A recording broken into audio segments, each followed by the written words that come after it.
On July 24th, 2024, deep within the endless streams of files passing through the servers of Dropbox, a single video triggered an alert. The company's automated systems, designed to detect illegal material, had flagged content so disturbing that it was immediately reported to the National Center for Missing and Exploited Children. What at first appeared to be just another grim tip in a world already plagued by hidden predators quickly spiraled into a case that would haunt not only investigators, but an unsuspecting family and an entire community. This is the story of James Wilson, a man who built the facade of an ordinary life in San Angelo, Texas, while secretly harboring a darkness that would destroy everything around him. And it begins not in the shadows of a dark alley, but with the cold, unblinking eye of a cloud server. When the tip reached the desk of the Tom Green County Sheriff's Office on August 6th, detectives immediately knew this was no minor offense. The flagged file was traced, the metadata examined, and the investigation launched in earnest. Digital trails never lie. Behind usernames and aliases, there is always a human face waiting to be unmasked. And in this case, that face belonged to a 57-year-old advertising employee who called himself a family man. James Wilson worked at McLaughlin Advertising, a quiet office tucked into the rhythm of San Angelo's workaday life. On the surface, he was a husband, a father, and even a man involved in adoption processes meant to provide homes for children. But beneath that surface was a life that could no longer stay hidden. Investigators pieced together threads from Dropbox, matching files and folders to accounts linked to James. The name Michael, his middle name, floated up in the data. It was enough to draft warrants that would cover every corner of his life. His workplace, his car, his house, his digital devices, and most importantly, his person. To neighbors, James was unremarkable, perhaps even forgettable. To investigators, he was now a subject under intense scrutiny. On August 21st, 2024, they moved in. That morning, James Wilson arrived at work with no idea that his entire life was about to collapse. Officers were already waiting, equipped with warrants that would expose his most damning secrets. The confrontation was direct. They explained the search would extend from his workplace to his car and to his home, where his wife Jenny and their adopted children lived. What followed was not the defiance of a hardened criminal, but the collapse of a man who knew his carefully constructed world had just imploded. He spoke of fear, of shame, of knowing his marriage was over. He worried aloud about the children at home, about the wife who had no clue of the secret double life he had been living. Simultaneously, another team of officers made contact at the Wilson household. Jenny Wilson answered the door, her life still untouched by the nightmare about to descend. She was calm, unsuspecting, but when told that police were serving a warrant in connection to her husband and illegal material involving children, the world she knew shattered in an instant. Jenny was no stranger to advocating for children. She and James had worked hard to adopt, to build a family, to create a home where children could feel safe. In fact, she was the executive director of a nonprofit pet rescue, devoting her life to care and compassion. But in a single breath, she was told that the man she trusted most was at the center of an investigation that would undo everything. The officers assured her they weren't there to destroy her home, but Jenny's voice shook with disbelief. Her children, her dogs, her reputation. Her entire life, everything felt like it was slipping through her hands. She tried to process the words she was hearing, to reconcile them with the man she thought she knew. She told officers about her daughter's struggles online, about how James had discovered that their teenage daughter had been exchanging inappropriate pictures with strangers. Jenny thought of it as a mistake, a difficult moment in parenting, something they worked through together. But investigators would soon discover that for James, that moment had been the spark that lit a horrifying obsession. As investigators sifted through devices, accounts, and files, they uncovered not just random illegal downloads, but a carefully maintained collection, organized into folders with names, dates, and patterns. James had created an online persona, pretending to be a young girl, reaching out on social media platforms, luring others into conversations, and amassing disturbing material. The facade of a doting father and husband fell apart piece by piece. This wasn't accidental exposure. It was deliberate, calculated, and relentless. Back at the kitchen table, Jenny sat in shock as officers gently explained what they were finding. She wept, repeating that she never suspected, never imagined. She told him about crying in theaters at films like Sound of Freedom, about how she and James both seemed so opposed to exploitation in every form. To her, this was not just betrayal. It was a complete annihilation of everything she believed about the man she had married. She tried to grasp at explanations, to insist there must be some misunderstanding. But as officers described folder names, file types, and the staggering amount of evidence, denial gave way to horror. Meanwhile, James was unraveling in his own way.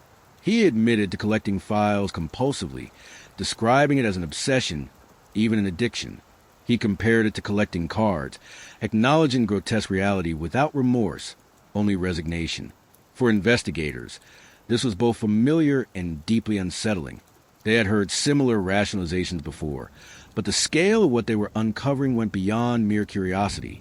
When pressed about storage, James admitted to an external hard drive, casually noting that it held probably thousands of files. That drive, when recovered, revealed over 2,700 videos with combined runtime of more than 214 hours. Among the digital evidence were hidden recordings from inside the Wilson household itself. Investigators traced them back to devices James had installed, disguised as ordinary household items. The betrayal cut even deeper. Jenny recalled party lights being installed in her daughter's bedroom, never suspecting the nightmare purpose behind them.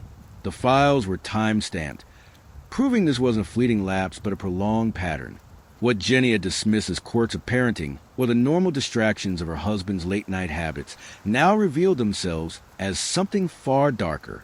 As the weight of evidence mounted, James resigned himself to his fate. He spoke of losing his job, his family, his marriage, as though the collapse was inevitable.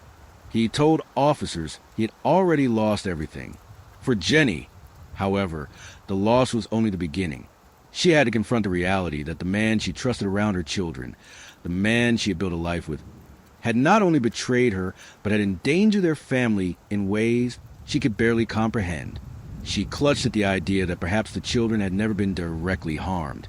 But the mere fact that investigators had found references tied to their own daughter's initials was more than she could bear.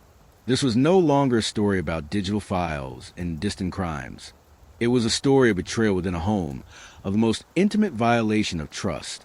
James Wilson was not just a suspect in an abstract investigation. He was a husband and father whose secret obsessions had poisoned everything. The officers tried to assure Jenny that this was not her fault, that she was not responsible for what James had done. But guilt seeped in nonetheless. She thought of the adoptions, the children, the home she worked so hard to provide. Now it was all under threat. Child Protective Services would undoubtedly investigate. The children might be taken away, and the community, once supportive and admiring, would turn their eyes on her with judgment and suspicion. As day turned to night on August 21st, the Wilson household was no longer a sanctuary. It was a crime scene. Computers were carried out, storage devices cataloged, rooms photographed, files copied. James sat in custody, his face pale, drained to the last shred of defiance. Jenny sat alone, her children asleep in the other room, her mind spinning with grief and disbelief. What had begun with a silent alert in a cloud storage system had now detonated into a human tragedy that would reverberate for years to come. And yet, this was only the beginning. The true depth of James Wilson's double life had yet to fully emerge, and the fallout, legal, emotional, and social, would reach further than anyone could imagine. What investigators found in the following days would not only confirm the darkest suspicions, but would ensure that James Wilson would never again walk free. And for Jenny, the nightmare was far from over. The man she thought she knew was gone, and in his place stood only the ruins of trust, family, and a life forever shattered. What followed in the days after the search was a slow unraveling of everything James had tried to keep hidden. Investigators poured through terabytes of data, each folder unlocking a darker truth. The sheer scale of his collection stunned even seasoned detectives, men and women who had spent their careers confronting the worst of human depravity. It wasn't just a volume, but the meticulous organization, the calculated way he had stored and labeled files, as if building an archive. His external hard drive, recovered from a drawer in his office, revealed over 2,700 videos, some of them hours long, others just fragments, but together they painted a chilling portrait of obsession that had spiraled far beyond casual interest. There was another element that horrified investigators. Even more hidden recordings taken from inside his own home. Cameras disguised as ordinary items had been placed in his daughter's bedroom and other private spaces. The betrayal was almost incomprehensible. These weren't anonymous victims found online. These were the children who trusted him, the family who lived under his roof. Even if the recordings never left his possession, the fact that he had created them at all was enough to destroy every bond of trust. For Jenny, the discovery was soul-crushing. She had welcomed James into every part of her life, allowed him to be the father to their children, and relied on him as a partner. Now she learned he had violated their home itself, turning the safety of their rooms into tools for his secret addiction. James didn't fight the evidence. In interviews, he slumped in his chair, pale and resigned. He called it an obsession, an addiction, compare his behavior to collecting cards, as if that analogy could lessen the horror. He admitted he had likely destroyed his marriage, his job, his reputation, and his family. He said it flatly, as though reciting a list he had already accepted. There was no fury, no denial, only a kind of hollow confession that left investigators unsettled. They had heard similar rationalizations before, but this one came with a casual tone that felt eerily detached, as if James were more concerned with the collapse of his own life than the devastating impact of his crimes. Meanwhile, Jenny tried to pick up the pieces. She sat in her kitchen, staring at the place where officers had carried away computers, hard drives, and devices. Her nonprofit work, her adoptions, her carefully built image as a loving wife and mother, all of it now tangled in scandals she had never invited. The whispers began almost immediately. Neighbors avoided her eyes. Friends asked questions laced with suspicion. Was she really unaware? How could she not have known? The cruelty of their judgment only deepened her isolation. She thought of the children, of the possibility that Child Protective Services might intervene. She imagined them being taken away, stripped from the only home they knew, because of what their father had done. The weight was unbearable. By the time James's case reached federal court, the evidence was overwhelming. Prosecutors laid out the mountain of digital files, the thousands of videos and images, the elaborate methods he had used to conceal his activities, and the damning proof of recordings made within his own home. His attorney could offer little in defense beyond a claim of addiction, but the sheer scale of his crimes obliterated any chance of leniency. James pled guilty to possession and distribution of child sexual abuse material, accepting that a trial would only prolong the inevitable. The sentencing hearing was brutal. Survivors' advocates spoke of the unimaginable harm caused by such material, reminding the court that every image represented a child suffering, that James's so-called collection was built on the exploitation of real human beings. When the gavel came down, James Wilson was sentenced to 50 years in federal prison, with no possibility of parole. He would spend the rest of his life behind bars, his name etched permanently into the registry of offenders, his legacy reduced to a cautionary tale of deceit and destruction. To the court, justice had been served. To Jenny, justice fell hollow. She had lost her husband, her children's father, her family's security, her community's trust. The man who once shared her bed now lived in a cell, and the shadow of his crimes loomed over every part of her existence. Jenny filed for divorce, a process that dragged on through tears and courtrooms, each step another painful reminder of betrayal. She fought to keep custody of her children, to convince authorities that she had no knowledge of James's crimes, that she was not complicit. Every hearing felt like standing trial herself, defending not only her rights as a mother, but her integrity as a human being. She told the court she'd been blindsided, that she had cried in theaters at films exposing child trafficking, never imagining her own husband was hiding the very darkness she abhorred. But the skepticism never fully lifted. She would forever live under the shadow of his name. The community's response was mixed. Some rallied around her, recognizing her as another victim of James's deceit. Others whispered behind closed doors, speculating, judging, questioning. In the age of social media, rumors spread faster than truth, and Jenny found herself both pitted and condemned. Her nonprofit suffered. Donations dried up. Volunteers drifted away. The association with James poisoned everything she touched, no matter how. Blameless she truly was. She carried on for her children, putting on a brave face, but behind closed doors she cried herself to sleep, haunted by the thought that perhaps she should have seen something. Perhaps she should have known.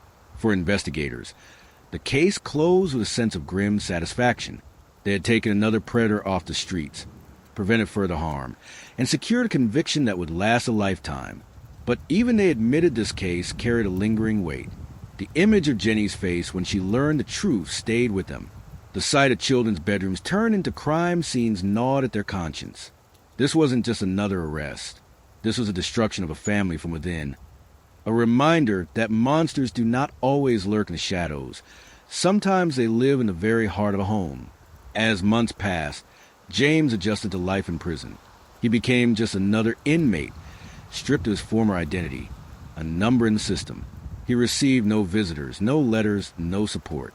His family cut ties completely, and Jenny made sure the children never saw him again. In their minds, their father was gone, replaced by a ghost whose name was spoken only in hushed tones. Jenny rebuilt as best she could, focusing on her children, pouring her energy into shielding them from a fallout. But the scars remained. Every time she walked into their bedrooms, she wondered if some device had once been hidden there, recording moments meant to be private.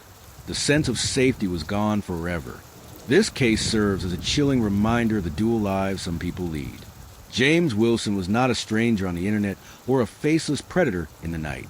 He was a husband, a father, a colleague, a man who smiled at neighbors and volunteered with his wife. He was a man Jenny trusted to raise children alongside her, the man co-workers saw every day at the office, the man friends invited to barbecues and church gatherings. And yet behind that mask of normalcy was a secret so destructive that it obliterated everything once the truth emerged. The story does not end with James's imprisonment. For Jenny and her children, the nightmare continues in whispers, in memories, in the lingering fear of judgment. Every new school year, every neighborhood event, every casual conversation carries the risk of resurfacing the scandal. They live with the knowledge that their lives were forever altered not by strangers, but by the man who should have protected them most. That is the true horror of the story, not just the crimes themselves, but the way they hollowed out a family from the inside, leaving only ruins where trust and love once stood. And it all began with a single flag on a cloud server, a silent alert that pierced the illusion of normalcy. Without that alert, James Wilson might still be hiding in plain sight today, building his secret collection while his family remained oblivious. Technology uncovered the truth, but the human cost was immeasurable. As investigators closed the file and Jenny signed the final divorce papers, one reality remained clear. Monsters did not always wear disguises. Sometimes they wear wedding bands, smile in family photos, and live in a house next door. And when their secrets surface, the shock is not confined to courtrooms or headlines. It ripples outward, shattering lives in ways that can never fully be repaired. Please like, comment, subscribe, and turn on notification. Thank you